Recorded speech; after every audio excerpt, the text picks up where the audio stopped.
Hi, this is Chad from BioBreakVNC, and we're here with the Rift. So please start us off by telling us basically what the game is and where you are right now, and then we can go into character creation. Okay. All right. Hi, I'm Morgan Lockheart. I am the Defiant Lore Lead for Rift, and we're here showcasing our newest patch, our 1.3 patch, and we're going to be releasing a giant new raid zone, which is going to feature 10 new bosses. We're also launching guild banks. We're launching free character transfers once a week between different servers.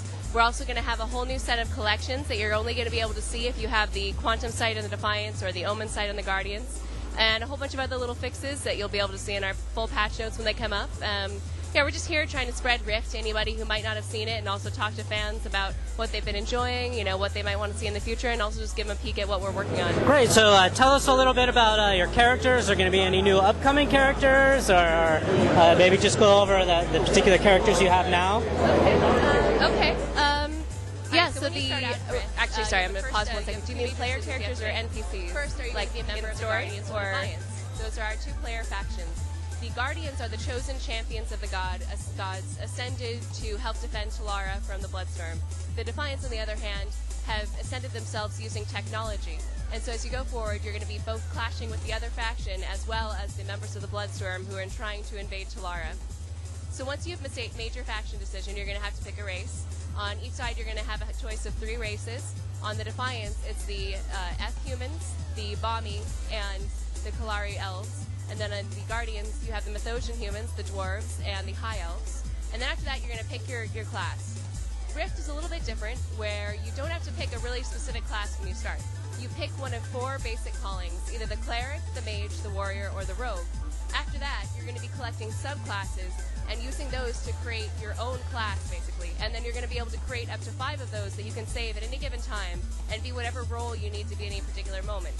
If I'm playing my Cleric and I went into a dungeon as a healer and our tank drops suddenly, I can switch to my Justicar spec, which is a good tank role, and I can assume that role if I need to. And maybe we have a mage and he could take over healing as a Chloromancer, and everybody can switch up roles in the middle of a dungeon if they need to. And that's one of the things that's so great about Rift. So tell me, what is your favorite element that makes Rift distinct from all the other MMOs?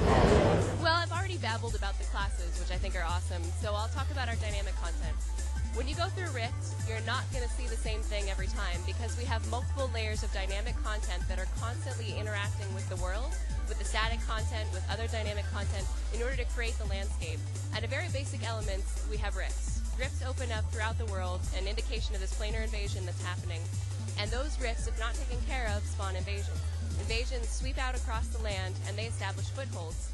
And those footholds can be in the quest hub, where you want to sell your stuff, and you want to get more quests, and so you have to clear them out. Sometimes these will take over entire cities. In Shimmer Sand, for example, Fortune Shore can become a hotbed of the Earth, the plane of Earth, if not taken care of in our major zone events there.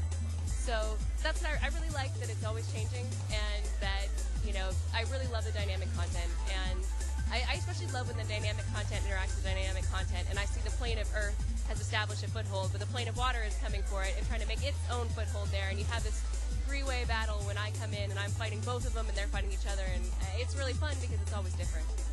Could you tell us what you have for casual gamers versus hardcore gamers?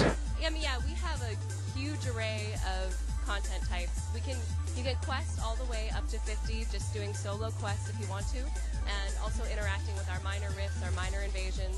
On the other hand, you might also get swept up in these major zone events that happen, and even if you are a more casual player, you'll find it pretty easy to interact with these major events because of our public grouping system. You know, if you enter a melee where suddenly there's 40 other people taking on this Colossus, you know, you can just hit that public group button and suddenly you're a part of the action, and then when you're done you can go back to questing, or you could just go to another part of the zone where maybe it's not going on. We also have collections. Those are great for explorers, anybody who loves looking through the mountains, and we have a bunch of puzzles you can find if you explore, a bunch of little Easter eggs like that, crafting, and then, you know, our content ranges all the way up through 10 and 20 man raids, and also expert dungeons that you do at endgame to gear yourself up for those raids. So for the more hardcore players, we have a bunch of raiding content, especially once we have Hammer now in this new patch. And then for PvP players, we also have Warfronts, another one of my favorite things. We have 4 separate maps that allow you to engage in PvP games cross server with members of the other faction, and I'm trying to think. I mean, there's more. There's all kinds of stuff to do, but I mean, as you can tell, there's stuff for everybody. Mm-hmm. Would you like to walk us through a little bit of the game dynamics and kind of show us? Great.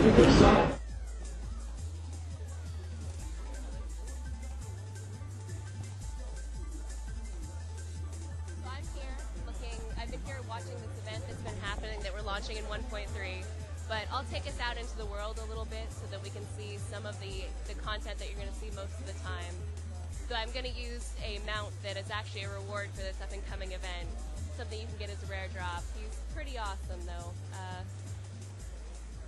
I'm also actually going to switch specs real quick because I had switched into this other thing to show someone. I'm going to go to this Justicar. This is a tank spec. It's actually not the best for solo, but because I'm over level in this zone, I'm also have some GM commands on. I'm not too worried. But here's one of those rifts. Here's an Earth Rift. As I enter the Earth Rift, I see what the current objective is. It looks like we've advanced it to a boss phase. Probably me showing other people this rift. And so as long as once I've defeated him, if I had been doing this in the moment, I would have had a timer. And as long as I had defeated that timer, or defeated him at the end of the timer, I would have advanced on to a new stage of the rift. But because this one's been sitting here for a while, this is actually going to close the rift once I finish it. Unfortunately, I don't have a ton of damaging abilities. Partly because this guy's been remade all day as we've been setting it up to show other people things.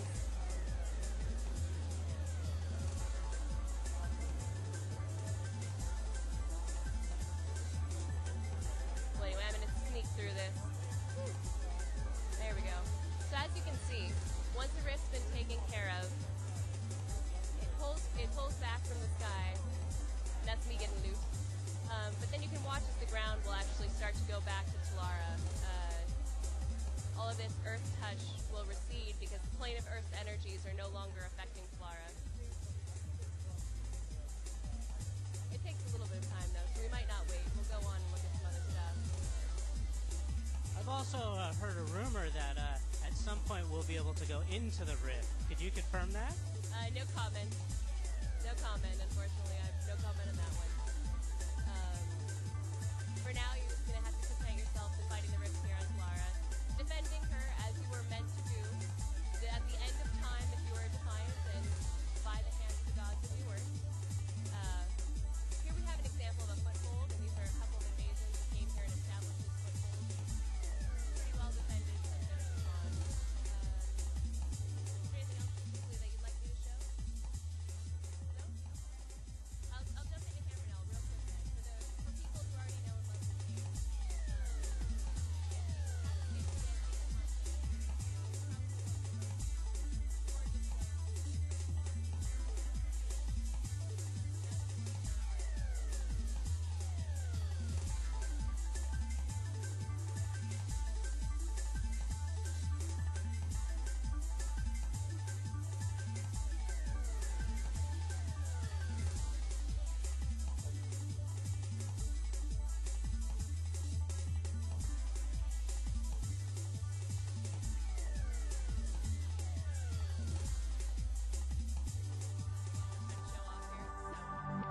Well, thank you so much for taking the time to show us the game. And,